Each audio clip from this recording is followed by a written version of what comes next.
Hello everyone, I am Abhishri Gupta. I am All India rank 642 in NEET UG 2022 and I am currently studying in the second year in Sarojini Naidu Medical College, Agra. This is my first YouTube video which I am making on NEET UG. I had this plan of making videos for the students who are preparing for NEET UG from a very long time, but I think this is the correct time because now I have understood the pattern and would like to answer a lot of questions and help you all with everything. So to start with, I would like to answer the question that was always there in my mind and I'm sure must be there in your mind also.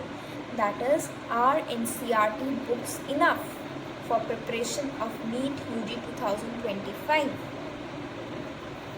So what I would like to tell you all is that I had gone through the paper of NEET 2024 and what I realized was कि चाहे वो physics हो, चाहे chemistry हो, चाहे bio हो, उसमें से ऐसा एक भी क्वेश्चन नहीं था जो NCERT से बाहर था.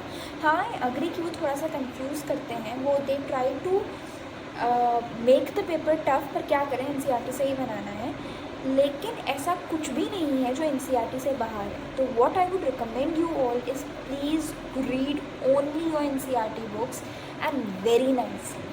हाँ, फिज़िक्स की मैं मानती हूँ कि NCERT पढ़ने से फिज़िक्स समझ में नहीं आती है. केमिस्ट्री में ऑर्गेनिक के लिए आप NCERT पढ़िए, इनऑर्गेनिक के लिए आपको NCERT पढ़नी चाहिए. वैसे इनऑर्गेनिक के काफ़ी चैप्टर्स हट गए हैं और मैं चाहूँगी कि आप 11th का एस ब्लॉक और पी ब्लॉक भी पढ़ें, फिर आप 12th के पी ब्लॉक पे जाएं, क्योंकि आपको बहुत सारी चीज़ें केमिकल बॉन्डिंग और अदर चैप्टर्स में काम आएंगी एस ब्लॉक की. इसके अलावा जो मुझे आपको बताना है वो ये है कि बायो में totally stick on to NCERT के ही क्वेश्चंस प्रैक्टिस करिए, उसी के थ्रू आपका सिलेक्शन होगा.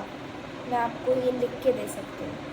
और फिज़िक्स में you should have very confined notes जिनको आप बार बार रिव्यू कर सकें, क्योंकि नोट्स को रिव्यू करेंगे और जितने ज़्यादा क्वेश्चंस प्रैक्टिस करेंगे, प्रीवियस ईयर क्वेश्चंस देखेंगे, उनका ट्रेंड देखेंगे.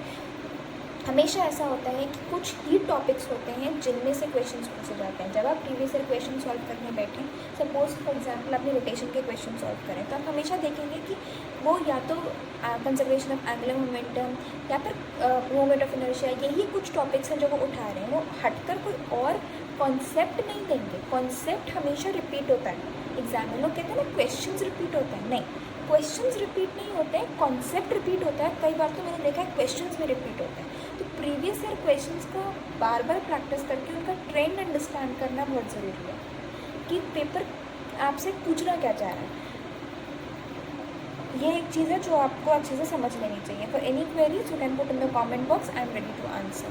इसके अलावा अगर आप बात करें, are coaching books important to practice, I would always say कि जब आपकी NCERT हो जाए उसके बाद आप कोचिंग की बुक्स उठाइए, लेकिन उसमें से भी आप क्वेश्चंस ज़्यादा प्रैक्टिस करिए. फिज़िक्स के लिए आप क्वेश्चंस प्रैक्टिस कर सकते हैं उसमें से, केमिस्ट्री में आप ऑर्गेनिक में कर सकते हैं, फिजिकल केमिस्ट्री में कर सकते हैं. इनऑर्गेनिक में stick to NCERT. I would not recommend कि कोचिंग की इनऑर्गेनिक के टेक्स्ट पढ़ो. अगर कुछ समझना है ऑब्वियसली कुछ, तो वो आपको कोचिंग वाले ही समझा देते हैं. और बायो में, जेनेटिक्स में you should practice more questions, otherwise everything should be done from the NCERT itself. If any more queries are there, I am ready to answer. Please put it in the comment box. 6 महीने रह गए हैं मुश्किल से for your NEET UG 2025. उसमें बीच में आपको boards भी देने हैं, उसमें भी टाइम मैनेज करना है. आप ये वीडियो तभी देखें जब आपको अपने ऊपर विश्वास हो कि आप NEET UG क्लियर कर सकते हैं, क्योंकि अगर आपने एक बार कुछ ठान ली तो इस दुनिया में ऐसी कोई भी ताकत नहीं है जो आपको हरा सके. ये बात हमेशा याद रखना. चाहे आप स्कूल में टॉप कर रहे हों, चाहे आप एवरेज स्टूडेंट रहे हों या आपके बिल्कुल भी नंबर नहीं आते हों, मैं आपको ये बता रही हूँ, अगर अभी से पढ़ना चालू कर दिया तो NEET UG के बाद ज़िंदगी कुछ और होगी, और नहीं पढ़े तो फिर यू नो. तो प्लीज़ लग जाइए अपनी पढ़ाई में. All the very best. And any questions you have, I am available. Please comment box में अपने questions दीजिए, and I am with you all to the last journey. All the best. Bye bye.